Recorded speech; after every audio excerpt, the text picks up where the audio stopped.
verdad es un placer para nosotros recibir esta mañana al profesor Arismendi Díaz Santana, quien además de profesor ha sido un investigador, pero un experto tal vez de primer orden en temas de seguridad social y de reformas en este sector.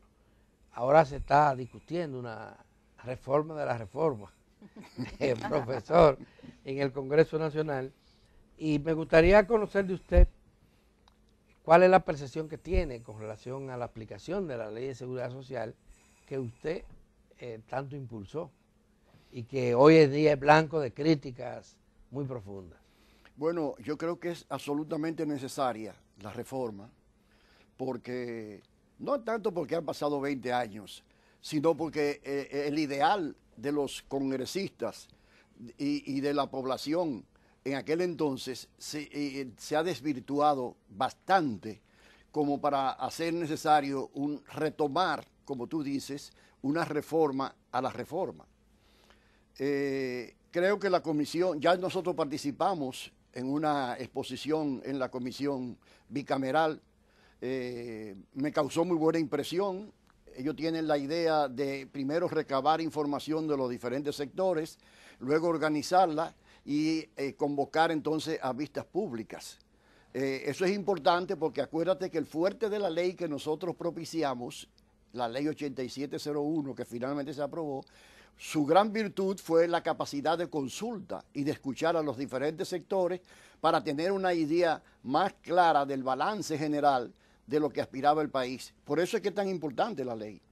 Y parece que ellos van a seguir más o menos esa misma metodología.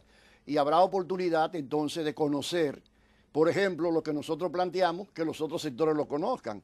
Y lo que otros sectores han planteado, que también nosotros lo conozcamos. Y que sobre todo ustedes, la opinión pública, puedan tener una idea de la cantidad de propuestas que ha recibido esa comisión bicameral. Ahora, el planteamiento de nosotros, Alberto, tú lo sabes. Nosotros creemos que la ley de seguridad social tiene que ser modificada, pero hay que distinguir entre lo que es salud y lo que es pensiones. En lo que es salud, los cambios en la ley son muy pocos los que hay que hacer, porque lo que hay que hacer en materia de salud es aplicar la ley. El Seguro Familiar de Salud tiene como columna vertebral el Plan Básico de Salud, y es una vergüenza decir que 17 años después todavía el Plan Básico de Salud no se ha implementado. Lo que existe es un plan de servicios de salud que es una caricatura muy mal hecha del Plan Básico de Salud y que impone una cantidad de copagos que está distorsionando uno de los objetivos fundamentales de la ley, que es reducir el gasto de bolsillo y facilitar el acceso de la población más pobre a los servicios de salud. Otro aspecto cardinal del cual se ha hablado hasta la saciedad, ustedes han sido promotores consecuentes en ese sentido, es la atención primaria. ¿Qué es lo que busca la Ley de Seguridad Social? Fomentar la salud. Pero el sistema que nos están brindando a nosotros, que nos han impuesto a nosotros a través del Plan de Servicios de Salud, es un seguro de enfermedad. Nosotros estamos esperando que la gente se enferme para entonces supuestamente ir a atenderla, cuando el objetivo de la ley era al revés, fomentar los años de vida saludables, y cuando, como es inevitable, lleguen los momentos difíciles, entonces darle una buena atención. Ni siquiera eso, profesor, se le garantiza a los asegurados, es decir, atenciones cuando se enferma. No se le garantiza plenitud. Los seguros han establecido un límite de la cobertura que hacen. Los prestadores de servicios entonces apelan al usuario para cobrarle dinero, y además existe la discrecionalidad del establecimiento para aceptar o no aceptar a un determinado seguro. Son problemas serios que lo sufre la población todos los días. Esos son, por un lado, como tú dices, la falta de reforma, y por el otro lado, la falta de autoridad para imponer lo que dice la ley y lo que dicen los reglamentos. Porque que una administradora de riesgo de salud o una prestadora de servicios de salud haga o intente hacer lo que quiera, hasta cierto punto es aceptable. Lo que no es aceptable es que las autoridades no condenen eso. Lo que no es aceptable es que Salud Pública, la CISARRIL, el Consejo Nacional de Seguridad Social y quien sea, se cruce de brazos y deje que a la población la conviertan en una mercancía más. Como la han convertido. Exactamente. ¿Usted concuerda con eso? En ningún momento del país la medicina ha estado más privatizada y más condicionada y deshumanizada que en este momento. Entonces, por eso es que la población se queja de la Ley de Seguridad Social. Pero repito, en la parte de salud, el problema no es de la ley. Lo digo yo y estoy dispuesto a discutir en cualquier plano que sea. El problema es de la aplicación de la ley, de la no aplicación de la reforma. reforma. Pero hay un problema de la ley, profesor, que sí es de la ley. La ley no estableció sanciones. Sí, la ley establece para sanciones. Para copago no. Sí. No, pero es que el copago no está establecido. No lo prohibió. Y lo otro es, la ley le dio el derecho a los sectores, sobre todo el sector privado, como una de las piezas clave, al veto de las decisiones que toma el Consejo. Pero eso es otra cosa, eso no tiene que ver necesariamente con salud. Volvamos a... No, pero tiene que ver con la ley, porque es que... claro, pero eso es común para pensiones y para salud. Sí. Por tanto perjudica la salud. Volviendo al tema, fíjate, si nosotros cumpliéramos con la ley en cuanto a las reformas, yo te voy a decir una cosa, Alberto, tú lo sabes porque tú no eres extraño en este sector, al contrario, tú eres de los promotores. Lo que plantea la ley en cuanto al plan básico de salud, atención primaria, etcétera, fueron ya el producto de estudios que se hicieron en la década del 90. O sea que desde ese entonces el país ha gastado una millonada de préstamos para hacer supuestamente reforma en el sector salud y nada se ha hecho en esa dirección. Lo que nosotros hicimos cuando diseñamos la ley fue tomar esos estudios que se habían hecho por técnicos dominicanos, por técnicos internacionales, etcétera, y darle forma de estructura de ley. La atención primaria, el plan básico de salud, la reducción del gasto de bolsillo, todo eso está incluido en la ley, pero nada de eso se cumple. Porque aquí hay que distinguir, y eso sí es importante, Adalberto, en materia de salud hay que distinguir muy claramente lo que es la ley y lo que son los reglamentos. Lamentablemente en nuestro país existe una distorsión en el sentido de que nosotros nos preocupamos enormemente por la discusión de la ley, de lo que sea, y nos olvidamos los reglamentos. Y nos olvidamos de los reglamentos, sin tener en cuenta que los reglamentos son esas letras chiquitas que tienen los contratos, que son las que te hacen reducir la capacidad que tú tienes para reclamar tus derechos. Entonces, más nocivo es un reglamento mal hecho que una ley mal estructurada. Porque el reglamento es que dice cómo tú vas a aplicar la ley. Yo te puedo poner un artículo dándote un derecho en la ley y después te lo condiciono tanto en un reglamento que tú no tienes derecho a nada. Entonces, esas cosas son las que hay que tomar en consideración y esas son responsabilidad del Consejo Nacional de Seguridad Social. Por esa razón, una de las recomendaciones que nosotros hicimos a la comisión bicameral es que junto con la revisión de la ley haya un artículo, porque aquí todo hay que ponerlo en la ley para que a lo mejor se cumpla, que ordene la revisión de todos los reglamentos, tanto para salud como para pensiones, porque ninguno responde realmente al criterio de facilitar el acceso de la población a los servicios que contempla la ley. Y una pregunta, don Arismendi, ¿es posible revisar también esa conformación del Consejo Nacional de la Seguridad Social? Lo digo porque hay tantas demandas, tantos reclamos, que cuando llegan ahí por esa posibilidad de veto que señalaba Adalberto, que tiene el sector empresarial, que está súper representado, se estancan. Es como una misma retranca para ese proceso. Claro, el veto hay que eliminarlo, digámoslo así. Pero no nos hagamos ilusiones. En República Dominicana hay otras leyes que no tienen veto y no funcionan. Es un problema de intereses, es un problema de que el Estado asuma la responsabilidad frente a la población a través de la superintendencia, a través del consejo, etcétera, etcétera, para realmente proteger a la población. Mientras los superintendentes lo que estén tratando de hacerse los graciosos con las ARS, con las AFP, etcétera, mientras los dirigentes sindicales en el Consejo acepten que pongan superintendentes que son compromisarios de los grupos administradores y proveedores de servicios, entonces no vamos a llegar a ninguna parte. Mira, déjame decirte una cosa, aunque te suene extraño. Si el veto se hubiese aplicado adecuadamente, nosotros no tuviéramos ninguno de los problemas que tenemos aquí. ¿Tú sabes por qué? Porque los trabajadores tienen derecho al veto igual que los empresarios, igual que el gobierno.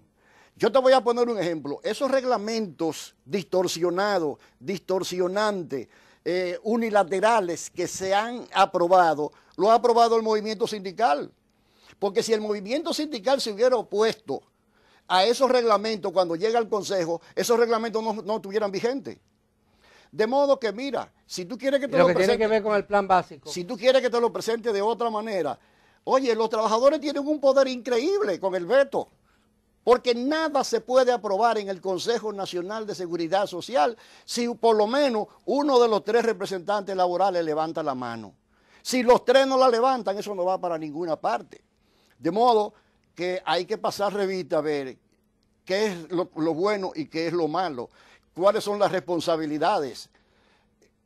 No es posible que se traten problemas técnicos, altamente técnicos, mientras el sector empresarial va preparado porque tiene técnicos detrás que le hacen todos los estudios, y eso a mí me consta. Los dirigentes sindicales van a improvisar o a esperar alguna dádiva o alguna congratulación para levantar la mano sin hacer la consulta correspondiente. Entonces, el derecho que tienen los empresarios a vetar algo, lo mismo lo tienen los trabajadores. De modo que si hay algo malo o todo lo malo que hay en la aplicación de la ley, los trabajadores son corresponsables, igual que los empresarios, igual que el gobierno. Gubernamental. Excúsame. No, dale. Muy bien. Profesor, hay otros temas polémicos en la ley, objeto de reforma ahora. El tema de las pensiones es uno. Es un tema crucial. ¿Qué usted opina sobre eso? Bueno, ahí sí es necesario una reforma y bien profunda de la ley. Mientras en salud son cosas secundarias, en pensiones son cosas secundarias, profesor, porque eso de haber distorsionado el plan básico y de instaurarse ya lo del copago, eso es esencial para la gente. Sí, pero que para resolver ese problema no se necesita modificar la ley. Hay que arreglarla, porque tiene que estar claro que eso no se puede permitir. Bueno, se puede poner en la ley, pero si no se ya aplica. Entiendo, se necesita voluntad política también para aplicar. Bueno, pero en materia de pensión sí, porque en materia de pensión es necesario de una manera definitiva eliminar los privilegios que tienen las administradoras de fondos de pensiones. Yo te voy a poner un ejemplo, Adalberto. El año antepasado, el gobierno promovió una mini reforma que nosotros vaticinamos en el Senado de la República, que no iba a resolver absolutamente nada y que por el contrario iba a beneficiar más todavía a las administradoras de fondos de pensiones. Ahí están los números, ahí están los resultados, a pesar de que el 2020, como todos sabemos, fue un año difícil y complicado. Te voy a poner un ejemplo. De acuerdo a lo que se aprobó, la ley 1320, que modificó la ley de seguridad social en la materia de comisión de las administradoras de fondos de pensiones, establece en primer lugar cambió el esquema y establece una escala que va bajando al 2029 al 0.75% anual del fondo administrado por las AFP. Oye bien, o sea que nosotros tenemos que esperar que llegue el 2029 para lograr que baje al 0.75 la comisión. Una comisión que se la cobran a los trabajadores. ¿Hola? ¿Qué ocurre? México acaba de aprobar ahora, el 8 de diciembre, una reforma de la ley donde a partir del 1 de enero de este año comenzó una comisión del 0.74%. O sea, ya México logró lo que nosotros no vamos a lograr en el 2029. Y eso te da una idea. Yo tengo información de que en los últimos 6 años, los ingresos brutos de las administradoras de fondos de pensiones, insisto, ingresos brutos, llegan a 46 mil millones de pesos. Sin embargo, cuando tú analizas la rentabilidad de esa administradora de fondos de pensiones, incluyendo la del Estado, es más baja que la rentabilidad que ha logrado el INAVIMA y que la rentabilidad que ha logrado el Banco Central por su fondo de pensiones. Entonces, yo me pregunto, ¿podemos nosotros como país seguirle pagando tanto dinero a un grupo de administradoras de fondos de pensiones para que nos den una rentabilidad menor que la que puede obtener el gobierno, el Estado? ¿Y cuál sería la solución ahí, don Arismendi? ¿Volver a que sea el Estado el que administre esos fondos o cómo sería? ¿O simplemente bajarle el margen de ganancia a las...? Bueno, hay varias soluciones. Tú acabas de decir una, bajar el margen. Hay que bajar el margen.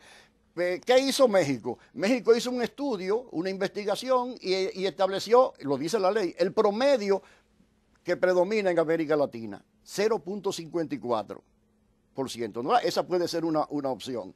Otra opción puede ser eliminar las 5 o 6 AFP y crear una sola privada, si se quiere, pero llamando a concurso, diciendo nosotros vamos a darle toda la cartera de los trabajadores que quieran afiliarse al sector privado a una sola, siempre y cuando nos garantice un mínimo, un máximo de comisión de tanto, por ejemplo, de 0.60. Entonces cada una concursa y la que ofrezca la mejor garantía y la mayor calidad técnica, esa se lo gana todo por, vamos a suponer, 4 años. Esa puede ser una solución.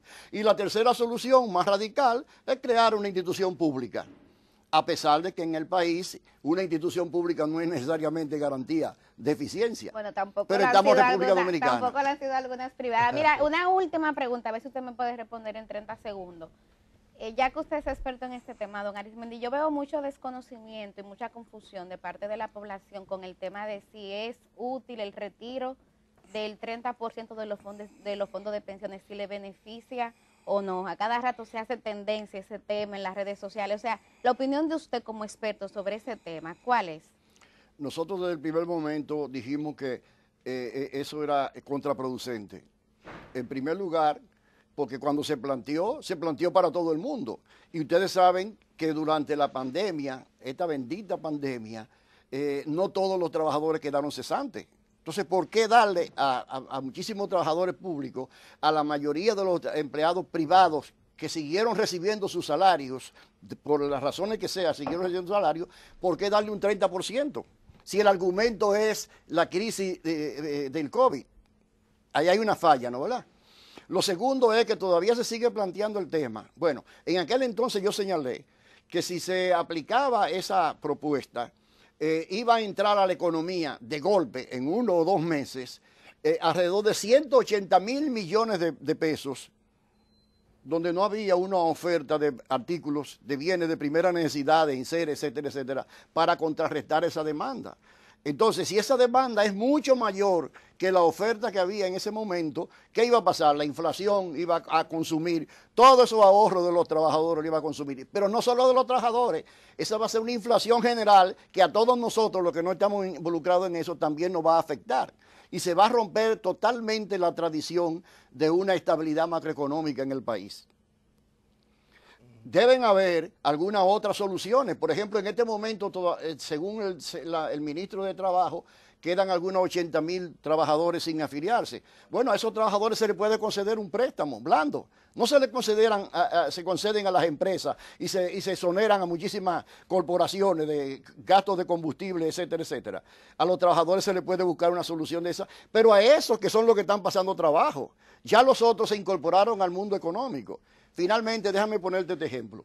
Suponte tú que tú eres una hija agradecida y que tu mamá es una persona pobre y tú tomaste la decisión de hacer una economía, un ahorro para tú comprar una casita, ¿verdad? Y tú estás cumpliendo con eso, te faltan unos cuantos años para tener un asunto y construir una casita a tu mamá. Se presenta un problema de inconveniente de salud, etcétera. Tú vas a coger ese ahorro y a anular la posibilidad de cumplir con tu mamá para esa casita, para atender este problema. O tú le vas a buscar una solución diferente a ese problema y a garantizar la casita de tu mamá. Entonces, nosotros los dominicanos tenemos que aprender de que el problema de la vejez es un problema cada vez mayor. Es una virtud porque cada día se extienden los años de vida saludable y por lo tanto cada día es más necesario contar con más recursos. Entonces, si nosotros cogemos el 30% de esos recursos y lo utilizamos ahora, ¿qué vamos a esperar mañana cuando nos toque el momento de retiro? Se nos acabó el tiempo, profesor, lamentablemente. Siempre ocurre así. Vamos a hacer una pausa e inmediatamente volvemos con Eulogia Familia. Eulogia Familia, para hablar otra vez de los trabajadores. Exactamente. Qué bueno. Gracias, profesor. Eulogia es una gran luchadora. Es mi lideresa, es mi lideresa.